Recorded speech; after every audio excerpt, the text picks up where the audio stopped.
Good morning, good afternoon, good evening, wherever you are in the world. I welcome you to Digital June.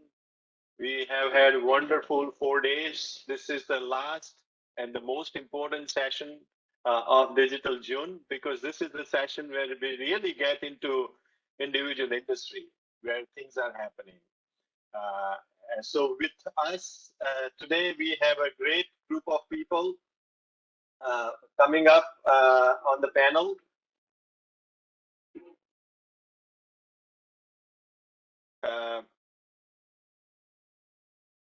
Give me one moment. Let me share my screen. Okay, so today we have speakers. We start with closing session keynote by Dr. Lee Frederickson. He is the managing partner at Hinge Marketing. And then we go into the panel discussion with Dr. Milind Antani, who will be steering 4 different industries, one focusing on financial services, which is Jaideep Reddy. He's the leader of our technology law and fintech practice at Nishith Desai Associates. Then we also have Darren Poonen. He's the leader of pharma and life sciences practices, and he'll be talking about healthcare and health tech and digital health and telemedicine and whatnot, all those great stuff happening in the healthcare sector. And then we have also Tanisha Khanna. She is a member of TMT practice, and she will be talking about media industry and gaming and all that interesting stuff happening in the media industry as relates to digital economy. And finally, but not last but not least, is Arushi Jain. She is a leader of our education practice or education sector practice, and she'll talk about how the education industry is changing big time with this digitization. Obviously, COVID has accelerated that. Now even kids are getting on Zoom and learning all this stuff, or WebEx and learning all this stuff. So we will have a very excellent discussion today. And for this, our session partner, I want to thank Wilson Center, which is one of the top think tank based in Washington, DC, for supporting this session for us. And I also want to thank various partner organizations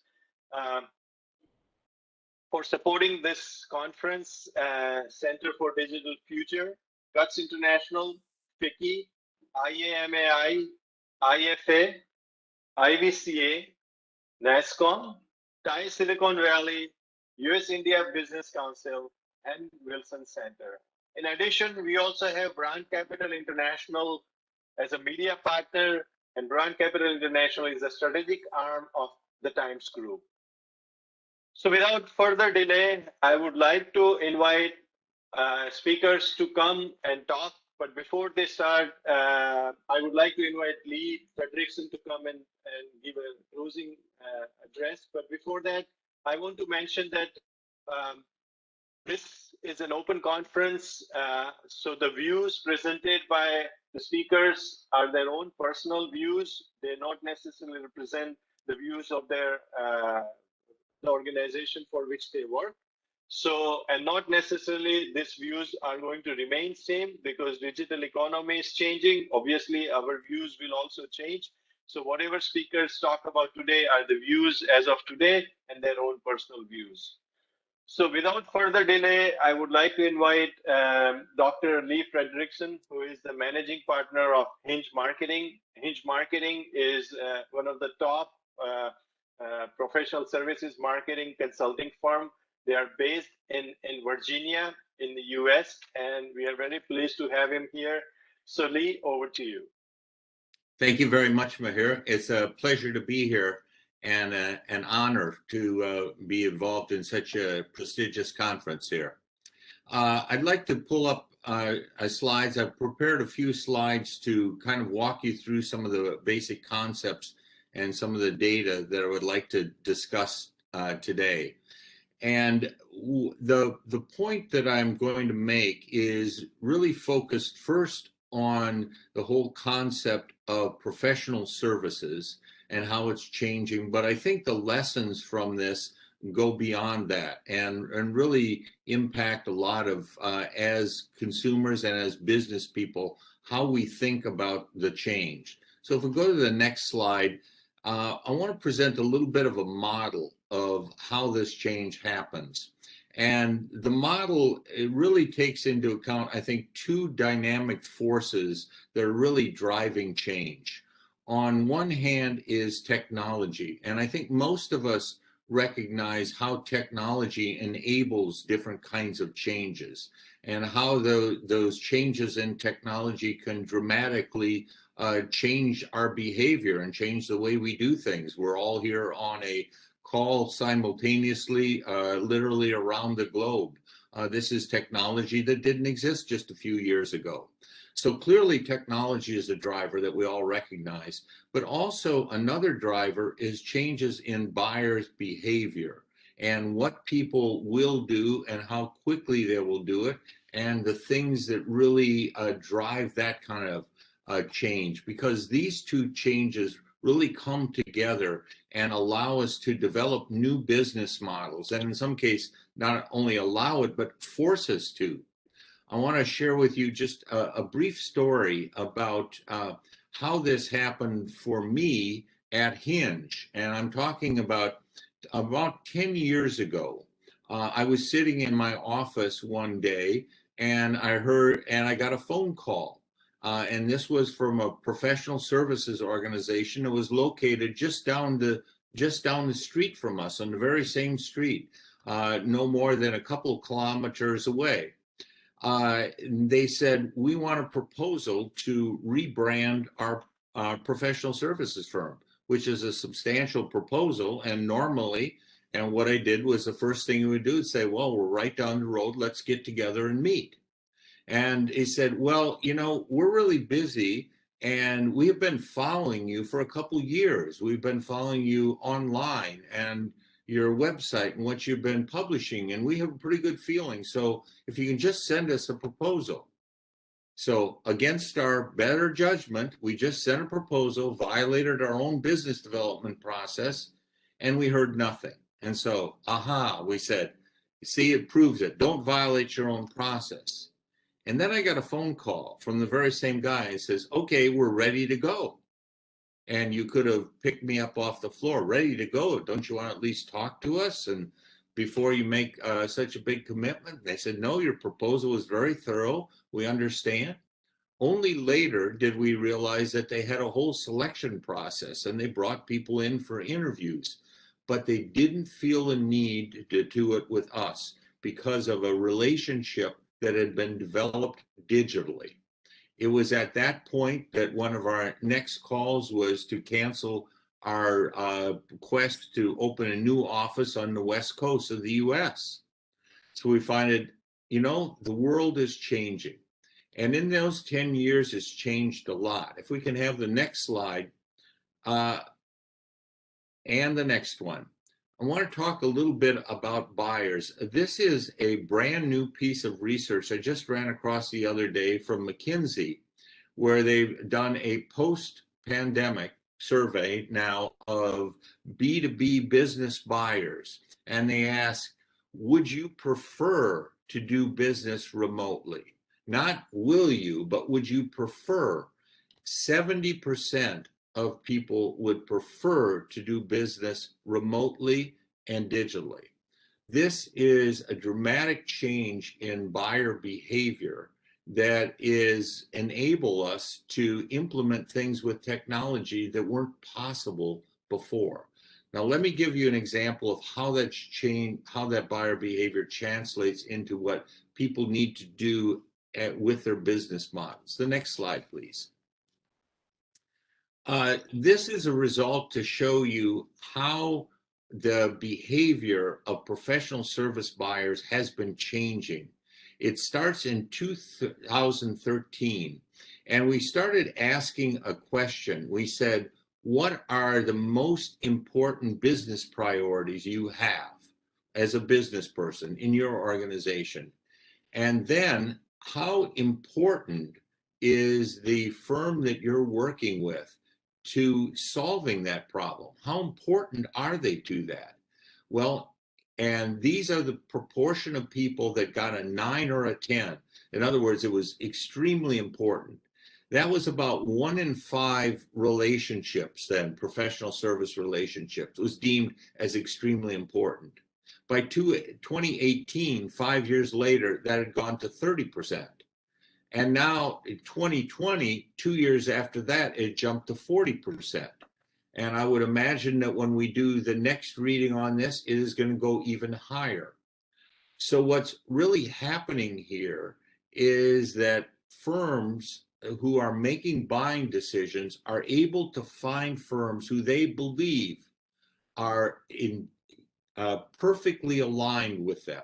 In other words, they understand their most important business problems and they are extremely important to solving them. So buyers are able to find firms that are more relevant to them. What this says is if you want to be relevant to buyers, if you want to capture a market, you need to be relevant to their current and emerging needs. Now, lest you think that this is just an exercise in a variable that might not matter, what does it really matter? If we can have the next slide, I want to show you how it impacts other things. So on the left-hand side, we see two circumstances here. Either where relevancy is very high, you're thought very important, or it's low. And we're looking at what is the impact on the likelihood that they'll recommend you, that they will be enthusiastic recommenders and supporters of your firm.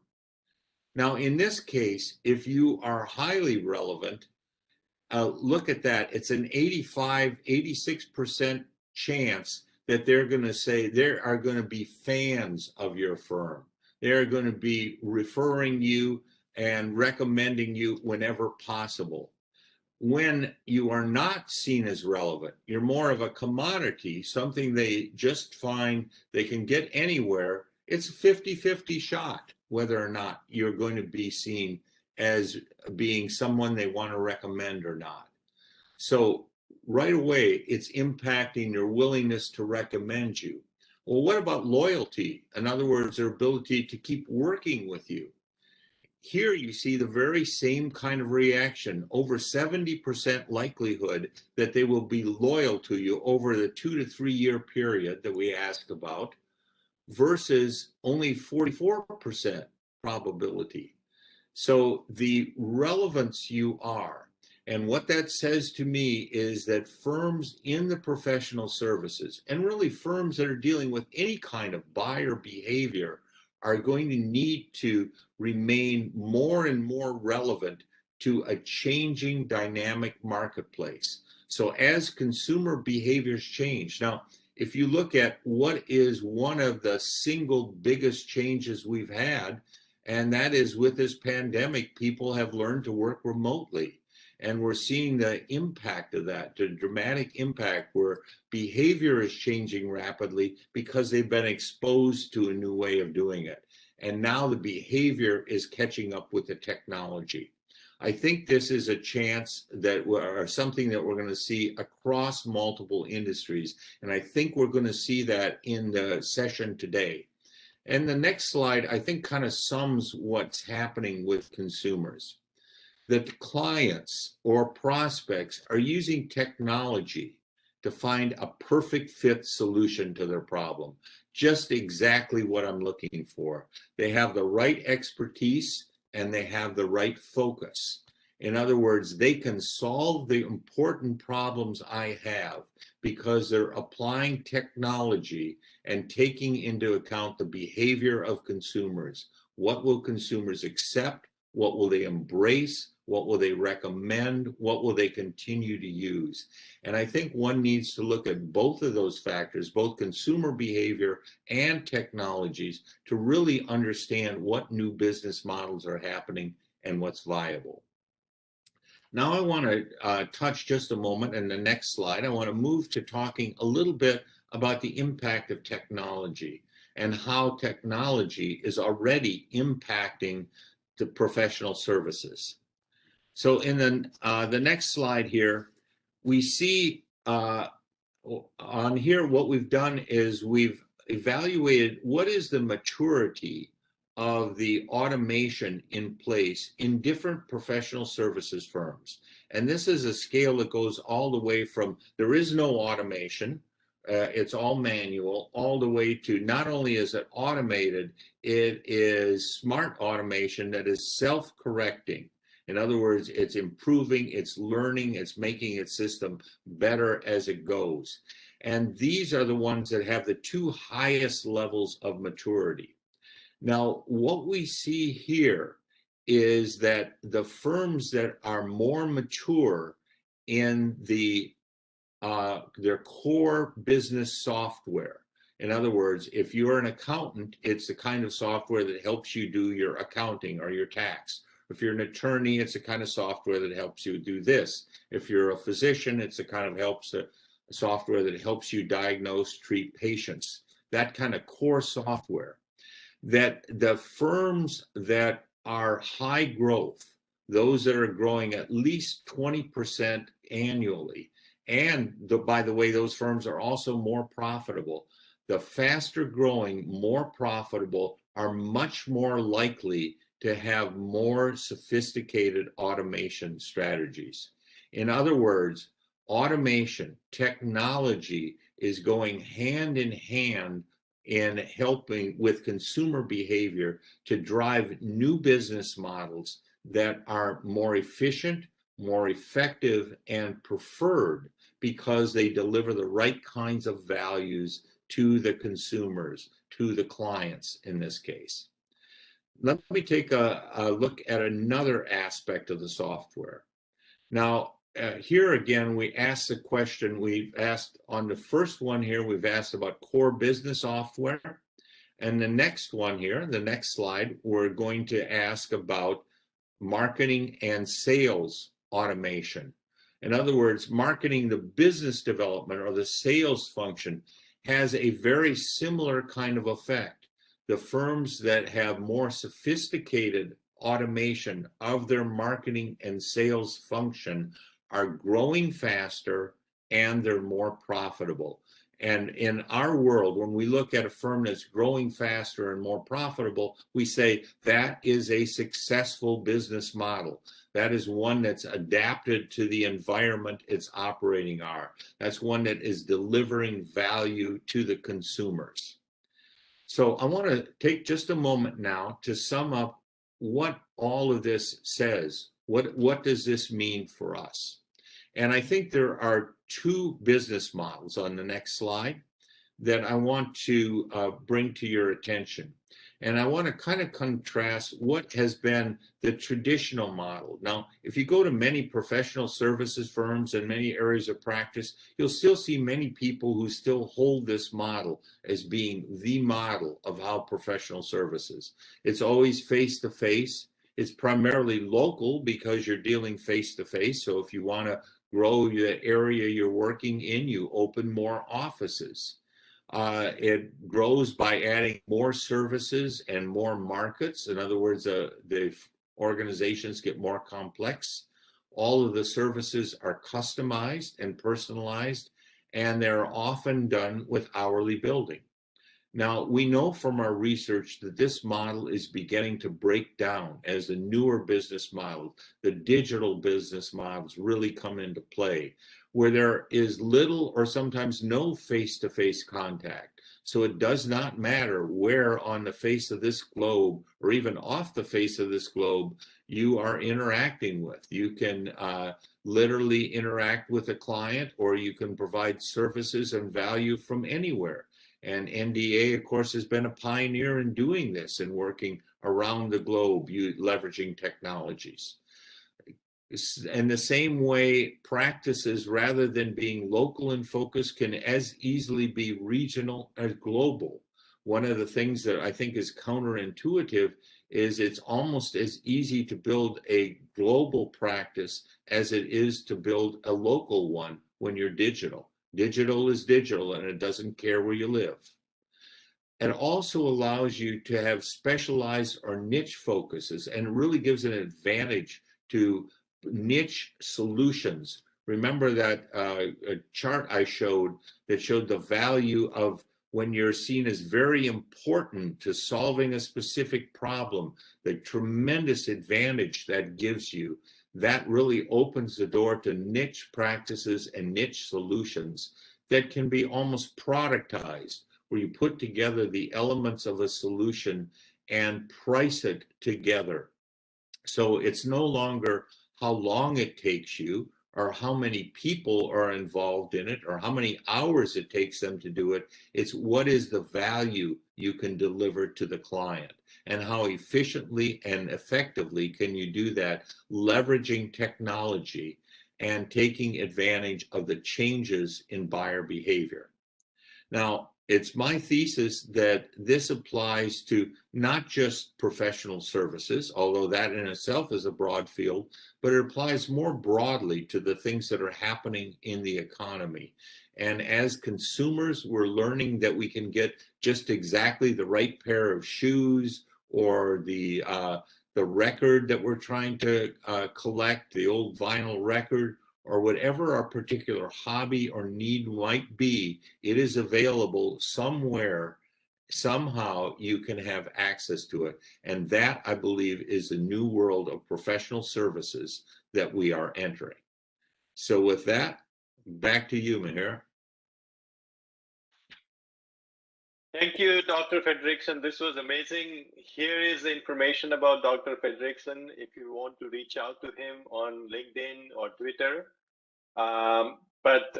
This was a very interesting world where the world is changing not only for brick and mortar businesses, but it's also changing for professional services. And a lot of professional services have been doing work remotely, but suddenly now everybody is remote. As Dr. Fredrickson said that, you know, in the digital world, there is little or no face-to-face. Now, how do you do your marketing? How do you do your business development? How do you do client relationship? How do you do employee engagement? All of those issues are very important for professional services. And same things are also important so much for even traditional sectors like media or healthcare or financial services or education. And to discuss that, we have this wonderful panel coming up.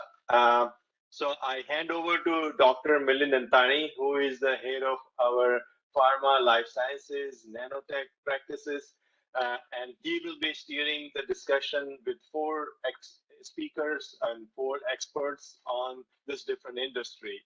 And before I hand over, Dr. Fredrickson will be available to answer your questions in the breakout session after this panel discussion is over. So over to you, Dr. Antani. Thank you, Mihir. That was thank you very much for that introduction. And I must compliment and thank Dr. Fredrickson for setting the ball rolling and creating the flow that we are going to discuss. Before we move into the panel discussions where we intend to have an interactive session, I want to share a few words of wisdom which I have come across, and I'm sure you all would have come across. It is said that whether it was a Mahatma Gandhi or Karl Marx or anybody said that anything that comes new is first ridiculed, then laughed, then criticized, then attempted, and then accepted. At the same time, though earlier you used to believe, or when I was a child, I was told that opportunity knocks your door once or twice, but these days the wisdom has changed, which says that opportunity does not or never knocks your door. One has to create that opportunity. And what we have seen in the last 1 year is that crisis. Whenever there is a crisis, it comes with a lot of opportunities. And the technology. The technology is that element in the armamentarium of any person, any business, any profession, as Lee very rightly mentioned, that helps to create that opportunity which one has to create.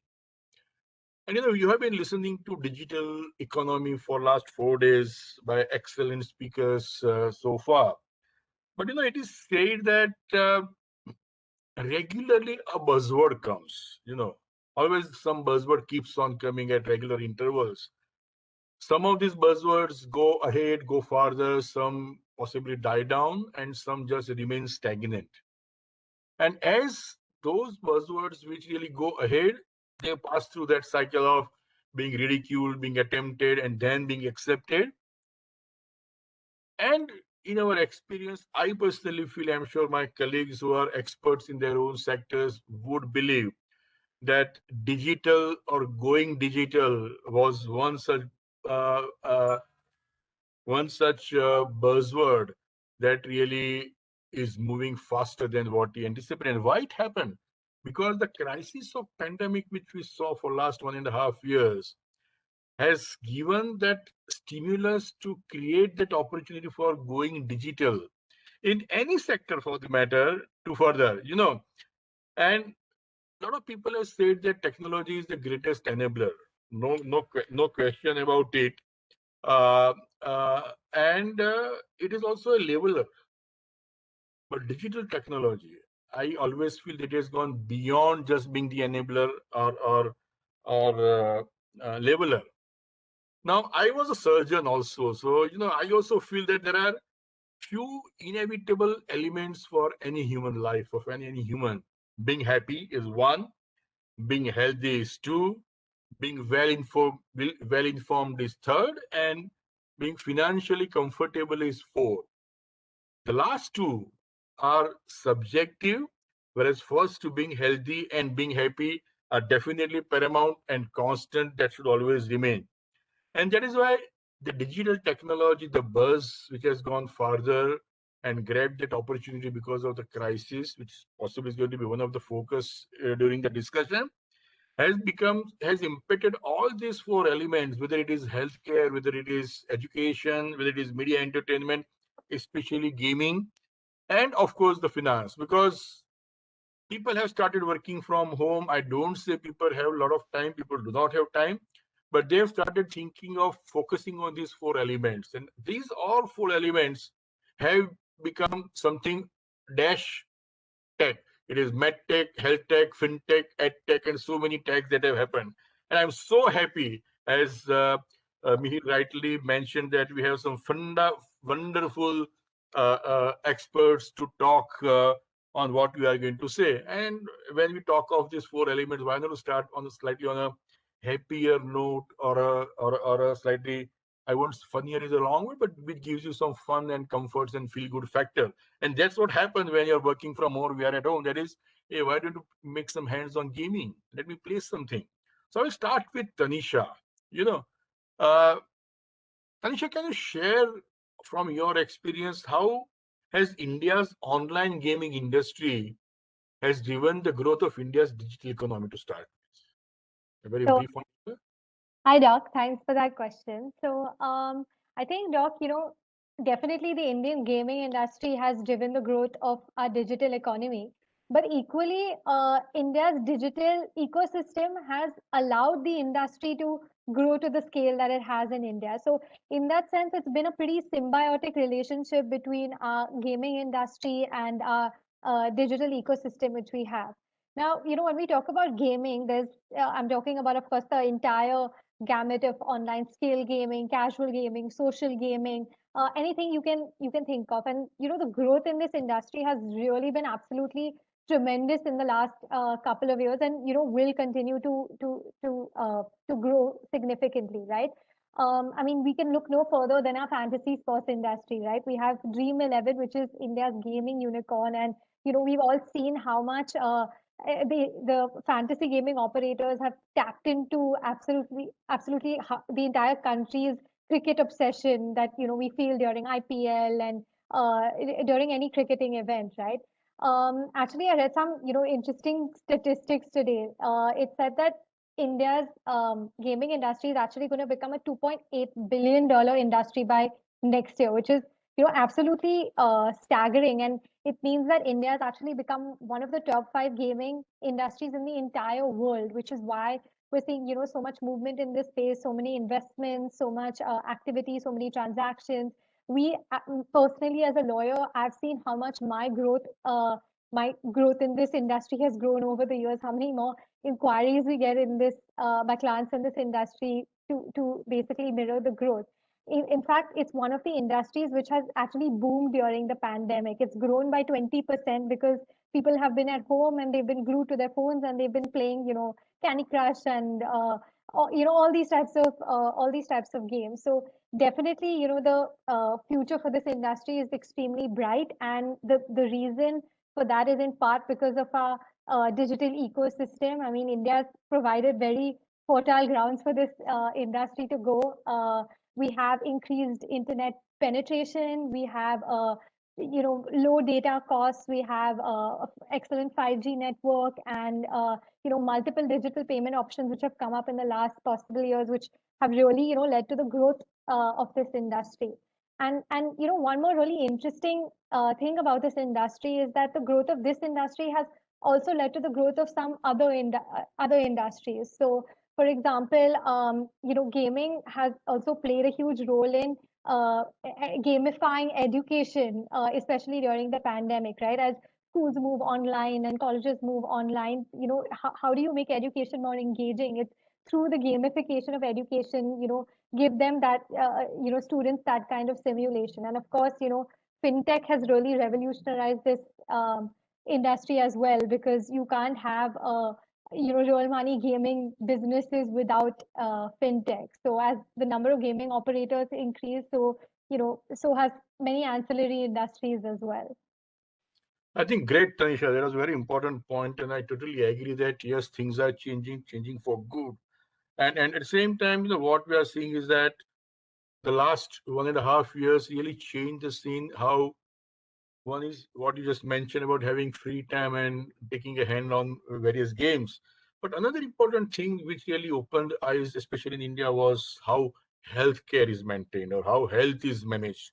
And that's where, before this, I was a surgeon. I never thought of doing a consultation over phone or a video when I was a very active surgeon 18 years ago.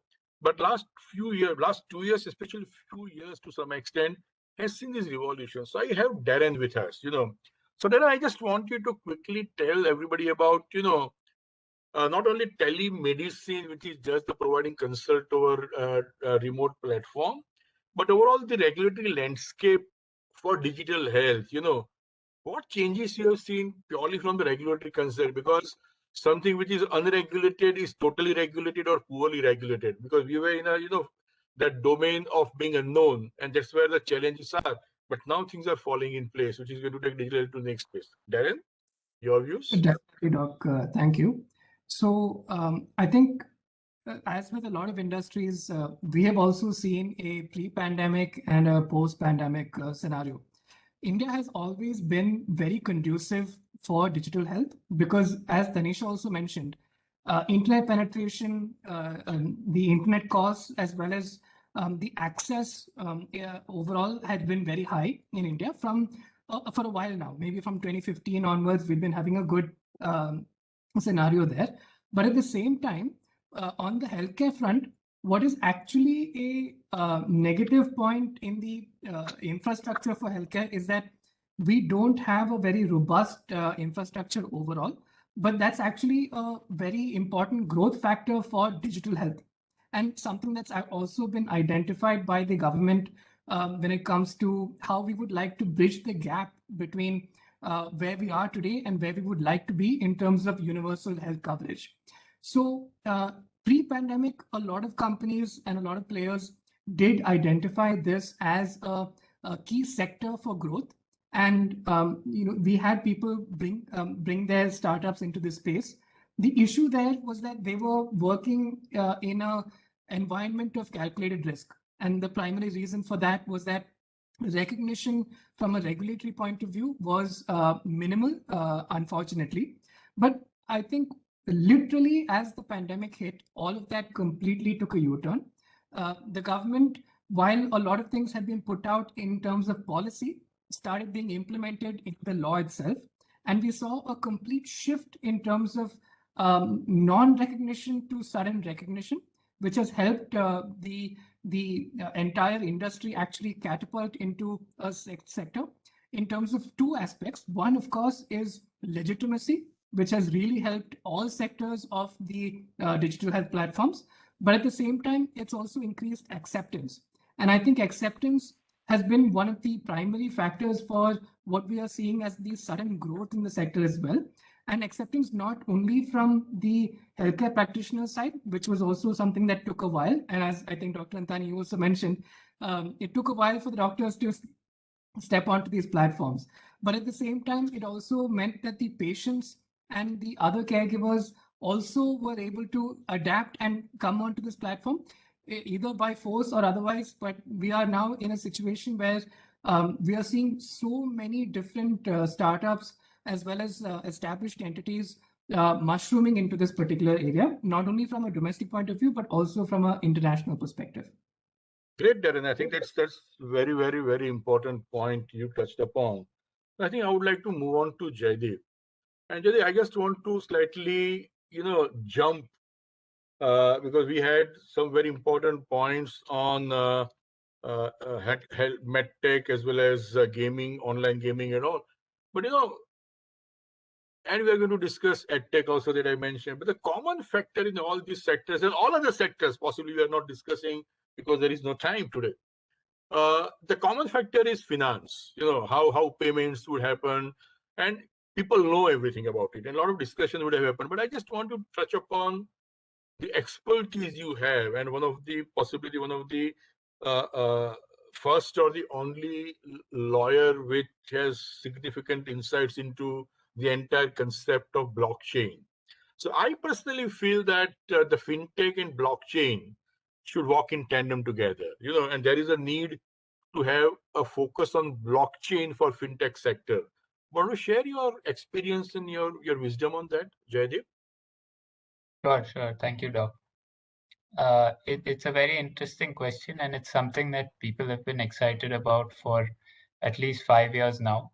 Of course, we first started looking at blockchain as a concept separate from Bitcoin starting around 2016 or so. And even back then, there were a lot of exciting pilot use cases that were being tested out by banks and others.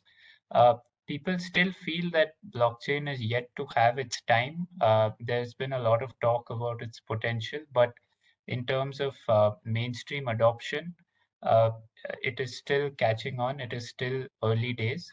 So while there are a lot of independent entrepreneurs and experimenters, etc., working on the technology in terms of concepts like decentralized finance, which is called DeFi, the enterprises are still catching up with using blockchain. There have been quite a few pilots.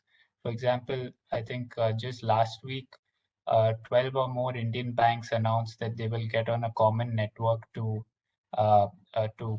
put letters of credit on the blockchain. Similarly, recently SBI announced that it will partner with JP Morgan and a network of global banks to use blockchain for cross-border payments. So these kind of baby steps have been taking place. In fact, the Ministry of Electronics and Information Technology also announced, put out a document for public comments on a draft blockchain strategy. So it appears the government is also aligned with promoting blockchain as a use case. One thing interesting to note, and we could come to it later, is that most of the blockchain applications which have actually taken off use a cryptocurrency in their network. So it will be very important to marry the cryptocurrency policy, over which there are question marks, and we'll have to see how that pans out, with the excitement over blockchain. As far as blockchain is concerned, all regulators and the government seems to be aligned that it is a worthwhile technology to promote.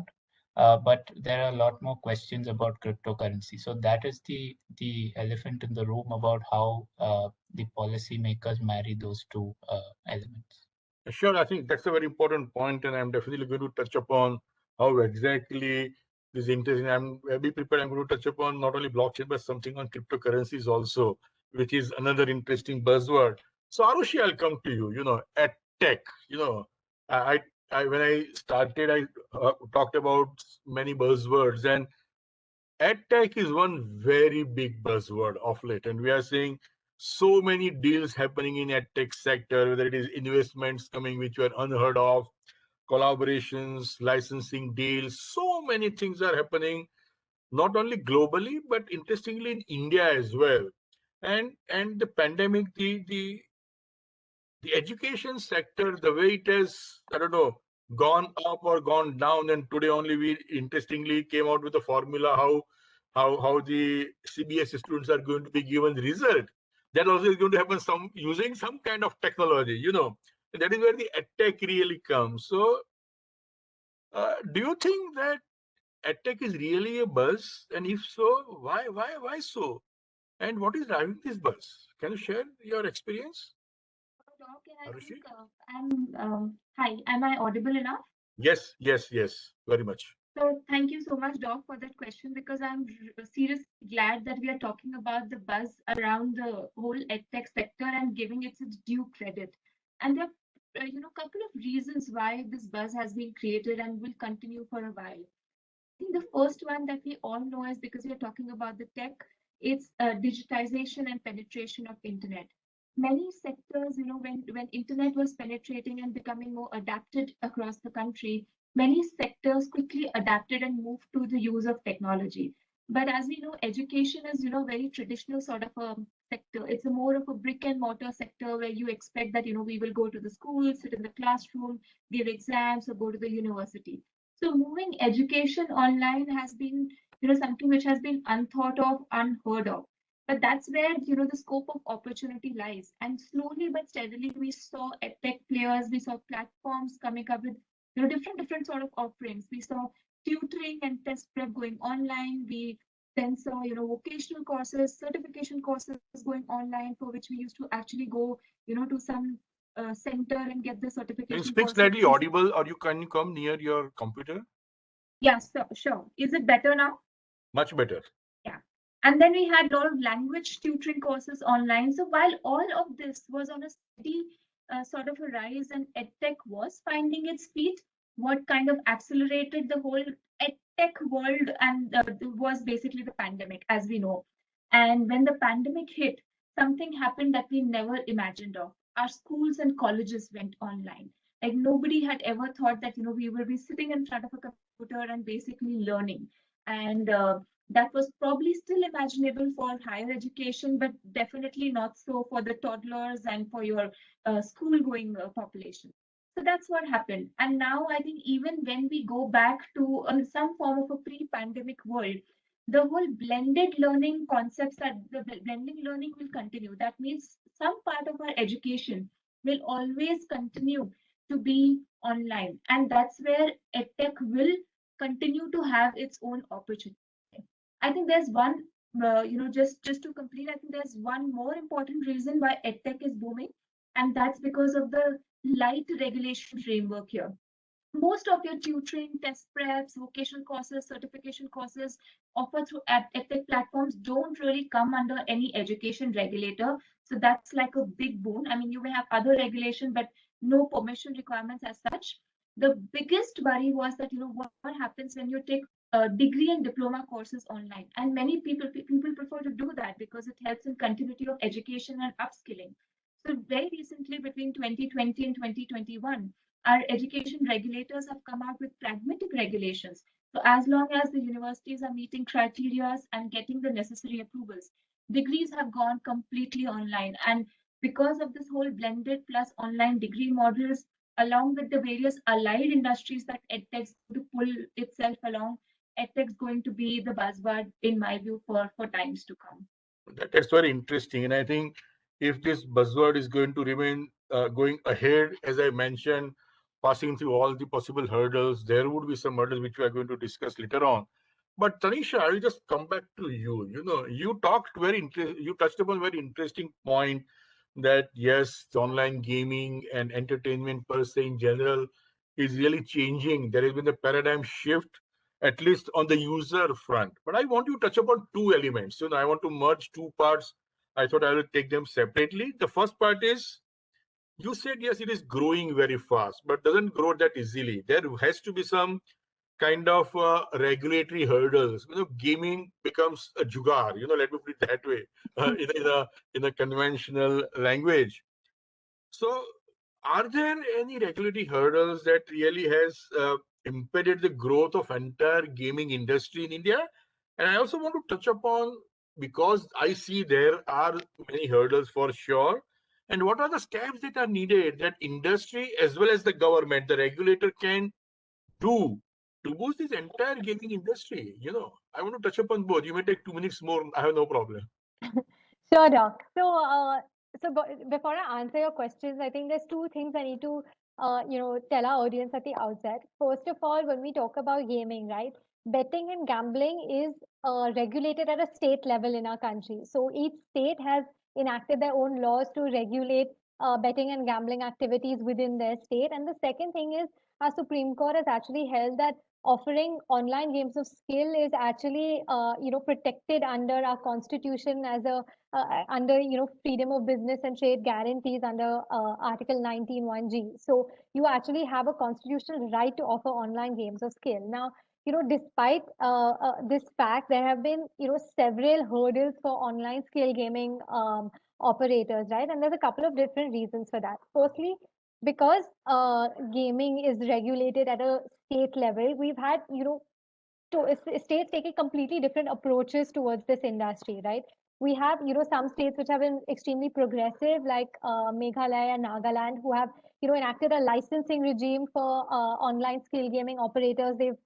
So an operator can go to that state, get a license, they pay taxes to the state, and it works. It benefits the consumer as well, because the licensing conditions aim to protect the consumer from like not losing too much money while gaming or not getting too addicted to gaming activities. So, that's really where the country needs to head in terms of a framework. And then on the other hand, you have states which have completely banned all types of gaming activities, right? Whether it's Andhra Pradesh or Telangana or Tamil Nadu, they have just completely banned all types of gaming activities. And in a couple of those states, those laws are actually under challenge for violating constitutional rights. So we'll see how that pans out. The other issue that this industry has faced is, like you said, when you were asking me this question, is there's a lot of perceptual issue in India that gaming is a vice. It's like it'll disrupt the moral fiber of the country, and it'll corrupt everybody. It'll corrupt the children. People will lose money and commit suicide. So because of that, we've seen a fair number of PILs also filed in high courts against gaming operators who are in fact responsible gaming operators who are conducting their business in a bona fide manner, and they're doing everything to protect customers as well from those types of issues. And they are getting needlessly dragged through the court process because of these PILs being filed. Now the third issue, I would say the third regulatory issue is, so games of skill are not treated as gambling activities, like I said. But now the million-dollar question is, what game is really a game of skill, right? There have been only a couple of High Court or Supreme Court cases identifying few games as games of skill: fantasy, rummy, horse racing, those types of activities. But in an age where people are constantly developing new game formats every day, unique game formats, it's not. It definitely creates a lot of business uncertainty to to see whether my game format will actually pass the muster of being a game of skill and withstand that scrutiny. So that has resulted in a lot of business uncertainty, because today we don't have a law which says that ABCDE games are games of skill and you can offer those games. So it's kind of like playing in some blind spots for this with this industry. So these couple of aspects have definitely unsettled the waters for the gaming operators in this country. And you also asked me, like, how can we sort of resolve these issues? What can the government do? What can the industry do, right? So I think the ideal thing to do is, because this state-wise regulation has resulted in so many issues for this industry, there really should be like a central on a central law to regulate this industry, especially because most of the industry has moved online today. And there should be one single central law which could have a licensing regime for online skill gaming operators, and it can identify which games are really games of skill so that you do away with that element of uncertainty. And, I think India is moving in that direction. We've heard some positive indications in the last couple of months. The Niti Aayog has actually, come up with some draft guidelines for the fantasy sports industry in India. And, a couple of weeks ago, there was some news reports saying that the Prime Minister's office is actually looking at this industry as a whole and, trying to determine the way forward for this industry. So, hopefully those sort of issues will, be a thing of the past in the next couple of years. And can you just share quickly what industry should do to take this, to give that, that much needed boost to this industry, and of course regulated too? Sure. So actually, Doc, interestingly, in the absence of a sort of regulation, the industry has already acted in an extremely responsible way. They've come together and formed industry bodies for online skill gaming operators, and those industry bodies actually have codes of ethics and skill charters, which prescribe measures to protect the players, for financial integrity, for transparency to be followed by all of those operators. So they have already, been in a really, acted really responsibly in the absence of any regulation. I think, they need to keep doing that. They need to, then of course needs to be some sort of blessing given to these industry bodies by the government. And I think that, so long as they're doing that, I think that's a great step. And of course, policy efforts by the industry continue to, make some representations to the state as well as central governments as to, how they should regulate this industry going forward. Perfect. That's very important. I wish I could discuss more and more. Then I'll come to you now. You touched upon how regulations have changed to really provide that boost or impetus to this entire digital health space. So I want you to touch upon what are some of the emerging models which we are seeing in the entire digital health and telemedicine space in India. There are many models which are emerging, but I also want you to touch upon what changes India can make or should make, to make India a leader in digital health space, because we are based on the doctors, based on the infrastructures. When it comes to providing service, yes, public health, everybody may not agree, but I just want to touch upon emerging models and what India should do to become a leader. Now, we have been working with so many American associations want to provide telemedicine practice in India. Over to you, Darren. Yeah, thanks, Dr. Antani. That's a great question. And I think the industry, both nationally and internationally, have really stepped up in a manner that it is only because of these kind of entities that we're able to sit at home today and still have access to the kind of healthcare that we are getting from the comfort of our homes. Now, I'll again distinguish between established models of telehealth and also the ones that have come up during the course of this entire situation. So we've had telemedicine and e-pharmacies that were operating pretty well even before the pandemic. And like I said, apart from the fact that recognition was an issue for them, we saw them scale up very, very immensely during this time. Within telemedicine, we are now seeing both local consultations, in the sense that you are trying to get the rural areas of India connected to the urban areas of India, which is really one of the most important aspects of the path towards good telemedicine. But at the same time, we are finding that a lot of universities and a lot of other hospitals abroad have really stepped up in trying to help ease the healthcare service delivery in India by providing teleconsultations in different forms because of the current way in which our regulations are drafted.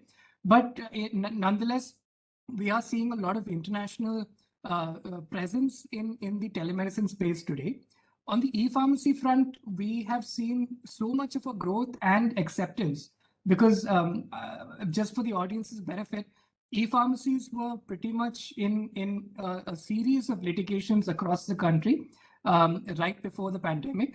But in some form, we have now received a kind of recognition for delivery of medications outside of the traditional brick and mortar pharmacies, which we can only tell will become a lot more streamlined going forward as well. But these stopgap measures that we have, they have put in place right now seem to be working really well. But apart from these established business models of telemedicine and e-pharmacies, we're also seeing growth in other areas as well. One of them is in e-diagnostics. And again, e-diagnostics, before the pandemic, you probably want to be visiting a diagnostics lab for your blood tests, etc. Now all of this is happening at home, and these services are being aggregated on technology platforms. But at the same time, you also have companies that have looked into how you can make diagnostics easier at home as well. So you have companies that are dealing with how you can get refractions done better locally. And at the same time, you have so many versions of blood pressure monitors and various other monitoring devices which can be used in the house, which are working very well. And at the same time, you have home healthcare, which has also really improved. And again, aggregation of home healthcare has become a very important model in the industry. In terms of the underlying factor between all of this, it is artificial intelligence. And the various AI models that are operating in each of these different business models is also very exciting today. We're seeing both standalone software, which are working very well in tandem with aspects such as telemedicine, where you have AI, especially on the mental health side, which is helping try and bridge the gap between people who require that service today. And at the same time, you have AI integrated into various medical devices, which is improving the efficacy of these particular devices as well. In terms of what we can do as an industry and as the government to take the entire conversation forward and take India into the next level, I would peg it at two different things. One is unification, and unification to the extent that we need to have a simple and central law which governs telehealth as a whole. Because today the industry has to work on a patchwork of different laws, and it becomes difficult for them to have to navigate through this regulatory maze. So if we have what we refer to as a Telehealth Act, which is an umbrella legislation that covers all of these various sectors, that would go a long way in terms of having a single window clearance system for the industry. The other aspect that the industry can work on, and which is the fundamental building block for all of this technology, is to have a uniform health record and to standardize the way in which we collect data today. Because as of right now, we have various different ways in which people collect data.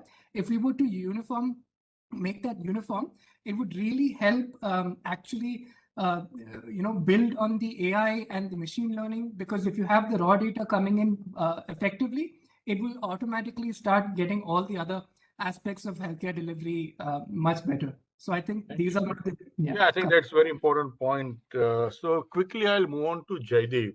You know what I'm going to ask? You can speak for 20 hours, Jaideep. I know that. But I want you to cover this in crisp 2 minutes because we are running short of time.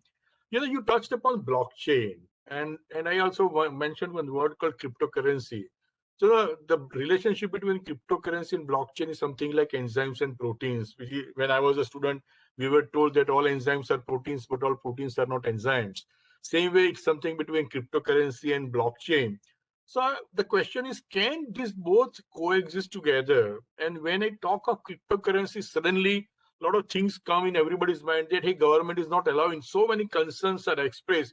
Can I do? Can I don't do? If I do, will I go to jail? You know, all those things are happening. So can this be addressed? Very crisp 2-3 minutes max. Then I want to have Arushi also touch upon an important point. Absolutely, Doc. I'll try and keep it short. So broadly speaking, as of now, a lot of people are looking at blockchain and cryptocurrencies as two separate things in India. Whereas actually the way the industry developments are panning out and the way the technology is used is that cryptocurrency is often, not always, but often an essential part of a blockchain network. This is because for public blockchains, which are a key type of blockchain where anyone can access the network, they require a cryptocurrency to incentivize participants. So just to kind of demonstrate that, there are a few use cases where For example, Indian state governments or other enterprises have rolled out blockchain implementations. They've called them blockchain implementations, but what many don't realize is that there is a cryptocurrency underneath driving the network. For example, Maharashtra had put out COVID test reports on a blockchain that was in fact run on a network which was powered by a cryptocurrency called Matic. Similarly, West Bengal had put out birth certificates on a blockchain that was in fact powered by a crypto token called Link. There are various other examples, even for example, SBI's partnership with JP Morgan. While we don't have all the details publicly, JP Morgan has released its own cryptocurrency called JPM, which of course is is backed by fiat currency. But the point being that in most of these successful use cases, there is a cryptocurrency incentivizing participants to participate in the network. So there needs to be a policy harmony and reconciliation of these two concepts, because the perception is that cryptocurrency is all about trading and speculation, but it is also the fuel for blockchain networks. So definitely there has to be an alignment in the two concepts. Thank you. That was too crisp, and I heard you talking on cryptocurrency and blockchain for hours and hours. But thank you very much. That was too crisp, but to the point. Arush, I'll come to you last. This is my last question in the panel. You talked about, and we talked about EdTech buzz, and I had some thoughts that this is going to fizzle out. But I personally feel this buzz is not going to fizzle out. It's going to continue for long, and such pandemics will keep on coming. But I also want to touch upon what is your view, whether it will fizzle out or not. At the same time, I also want to touch upon, as finance is common to all the sectors which we are discussing, I personally feel EdTech also is going to be common. So can or how this EdTech thing is going to coexist, or would there be any correlation between the sectors that we are talking about? Maybe 2 minutes, Arushi. Sorry for that. Sure. No problem. I understand you're short of time. So, Doc, to answer your first question, I lay out two facts, very recent facts. Byju's, as of today, is the most valued Indian startup. I think that being an EdTech platform speaks volumes. The second one, I was reading this report earlier today. As of today, EdTech market in India is pegged around 700 to 800 million USD. But in the next 10 years, it's going to become about 30 billion.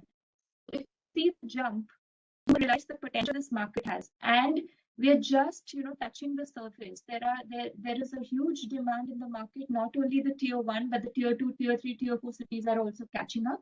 So what's going to happen is that you will have more, players enter the market, experiment with formats, experiment with various EdTech models, and then you will have consolidations. Already foreign investments coming in, Indian investors are also putting in money. So you will start having consolidations, plus at the same time, a lot of acquisitions in the market, because of which the buzz is definitely not going to fizzle out, not now, not in the times to come. As far as your second question was concerned, that, how are we linking it to the dependence with other sectors? I think technology forms the core, and with EdTech soaring, and all the other sectors that we spoke of also soaring, there will be some convergence. Tanisha mentioned that gaming is an important integral element of education. We all know that to teach a child, the play-based method is probably one of the best methods. So EdTech is going to encourage gaming. EdTech is going to encourage content creation. It's going to encourage software development. As we still continue with some sort of blended format, we are going to have financial services, payment service providers, etc. come up. But interestingly, I think there's a complementary approach to the medical health and digital health segment also. Amongst you, me, and Darren, we have worked on several matters where hospitals, including foreign hospitals, have tried to kind of offer digital health services online. And while you look at your telemedicine laws, we also look at the education regulatory laws. So there is a complementary approach. Plus, just on the philosophical side, a national education policy recently released in 2020 focuses on holistic well-being and full, complete development of a student. So not just physical health, but also mental health, your nutrition, your, mental well-being. So I guess these are like Darren was speaking about new kind of startups in healthcare coming up, digital and mental health becoming very important. I guess as we grow and as the approach towards learning changes and approach towards life changes, because we are now changing the inherent pattern of how we take education, not by way of rote learning but by being a holistic human being. All these industries by default will also grow with education. Great. I think, Arushi, thank you very much. And I must confess that I could have asked, I should have asked more questions and discuss. But what I get from this crisp, short 40 minutes discussion is that a lot can be taught, a lot can be talked, a lot can be understood. And I'm sure, and I assure you, all the patient listener, that we can have one whole day, 4-hour session for each of the sectors in future, and that we will do. And I always believed that less is always more. But when you talk of digital technology in this sector, so I reminded of one presentation Mihir Parikh, who is sitting here, made in 2002. So interestingly, I was not a lawyer at that time. I made a presentation on nanotechnology in India, and Mihir made a presentation on future is now. None of them were lawyers at that time. And that is what I think is going to happen, that yes, future is now. And when we talk of India, the biggest concern, be it healthcare, be it finance, be it education, be it entertainment, accessibility is the biggest issue. Healthcare, we are talking about accessibility to patient doctors, to certain gateways, to certain education system. And what is really bothering is there are so many dots with missing links in between. And that is where I think the digital technology is playing a huge role in providing that missing links between these dots, which are scattered as a Brownian movement, across the country. But I'm sure that is going to happen very soon. And as Mihir rightly said, in 2000, the future is now. So digital technology is there now for a great future for India. Over to you, Mihir. Thank you. This is the most used phrase for the last 1 year, right? That you are on mute. Can you hear me? So thank you so much, Dr. Antani, Dr. Fredrickson, and 4 speakers, experts in their respective industry. It was fascinating discussion. And Dr. Antani, as you said, that, we can have entire day on each one of this topic, as a matter of fact. But given that we wanted to cover so many different issues related to digital economy, we had to kind of put it all together. We had an employment issue, tax issues, antitrust issues, data protection issues, regulatory issues, investment structure issues. There's so many things we covered in this conference, Digital June. But before I close this remark, I want to again thank,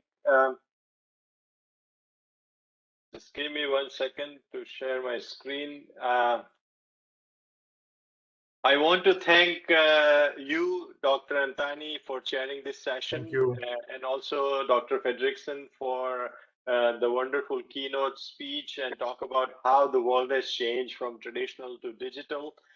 Also, I want to thank Arushi, Darren, Jaydeep, and Tanisha for enlightening discussion on different sectors and how things are getting played out in those sectors.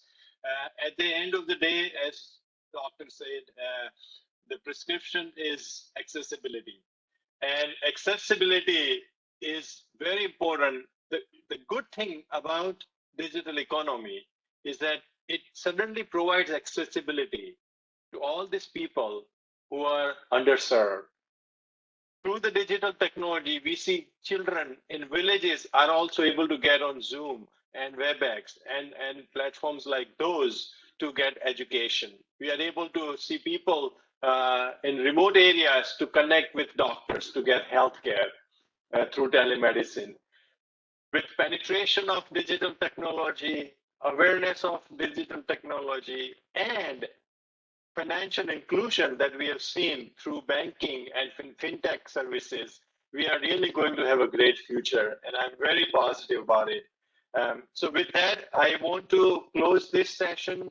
I want to mention that those who attended this session can request for CLE and CLE credit. We have applied for the credit with the State Bar of California and New York. So if you are interested in that, please write to Lynette mihir.h@nishithdesai.com. And the code number that you use in writing that email is 10022. Again, 10022. Now, this conference has been successful primarily because of 41 speakers that we had at this conference across 8 sessions. That has been an amazing fit to have all these 41 speakers and share their wisdom with audience across 8 sessions. In addition, we had 11 organizations, very prestigious global organizations supported this event. They are Center for Digital Future, CUTS International, FICCI, IAMAI, IFA, IVCA, NASCOM, Thai Silicon Valley, US-India Business Council, and the Wilson Center. And in addition, we have Brand Capital International as a media partner. This supporting organization helped us promote this event and also helped us get great speakers on the panel. So I want to thank them. I also want to thank the entire Digital June team. While I am here representing them, they are really the one who made it happen. I want to thank my colleague Milind Mundankar and his team, which includes Amit, Altaf, Mukesh, Devanand, Vishal, and many, many other people who really enabled this tech platform to work very seamlessly across all these people from different areas of the world. For example, I am sitting in California while my colleagues are sitting in Mumbai and Bangalore and Delhi and whatnot. And Dr. Fredrickson is in East Coast of the United States. Yesterday, we had panelists from Europe. And that's only possible because this great platform that Milind and his team provided to us. I also want to reach out and shout out, a big shout out for my colleague, Dipshi Singh. She has really been on the top of the game. She had made sure that everybody who is interested in this area knows about it. So she was in charge of promotion and all of that. Also, I want to thank my colleague Lynette. She's here in California, and she handled a lot of registration related issues, a lot of back-end operational issues. And of course, I want to thank the leaders in my firm, Nishith Desai Associates, for promoting this event. And finally, I want to thank Webunar+, who is the head of our New York office, as well as US operations. And he provided the best leadership that we can all see the result of it. So with all that, and finally, of course, I can't miss Mr. Nishith Desai. He's the visionary and the founder of this organization, and he has been the force behind us thinking beyond what is today. Unfortunately, he cannot be with us today, but I want to take this opportunity to thank you, all of you. The audience, 1,300 people have registered for this conference and participated in this conference. So without you, this conference would not have been possible. So thank you again, and we hope to see you again, perhaps next year at Digital June 2022. And again, we look forward to hearing from you, your feedback on the sessions, on the technology, on the ideas that we can bring in the next conference. So now, at the last stop, you can go to the breakout sessions or breakout rooms which are created for the speakers, and you will be able to converse with them, meet with them, greet them. So thank you again for joining Digital June. Thank you everyone for making it a success. Before anybody exits, we will fail in our duty. Yes, Vaibhav, please. Yeah, before anybody exits, we will fail in duty if we don't thank Mir Parekh, who acted as a de facto co-chair of this event. And he is responsible for executing a perfect event, right from conceptualizing to designing to executing to the minute detailed instruction. What you saw is all thanks to all the hard work which Mir Parekh has put out. So Mir, thank you so much. We all thank you, Vaibhav. My pleasure. But you work more than anyone of us put together.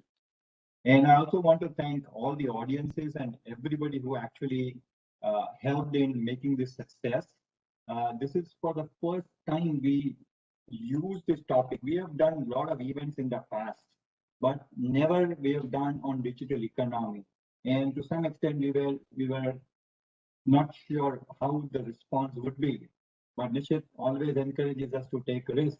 And what we found, and very happily, that a lot of people appreciated the topic, they appreciated the speakers, a lot of people supported it, and they made it as a big success. So thank you, every one of you, for participating and making it a success.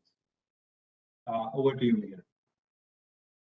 Thank you, Vaibhav. So nice of you, and such kind words. And your leadership has made it possible. So thank you again for giving us opportunity to have this conference. I guess now we can go to the breakout sessions to meet and greet and celebrate this conference. So thank you. You can click on breakout sessions. In the breakout sessions, you will see the name of speakers. Just join. You can move from one breakout session to another breakout session. Just go ahead and move. I invite speakers to join their breakout session. You can click on breakout session, you will see, or you can click on participants and you will see main meeting and you will see the breakout session. Just join, click on the join right next to it. It will take you to your breakout session.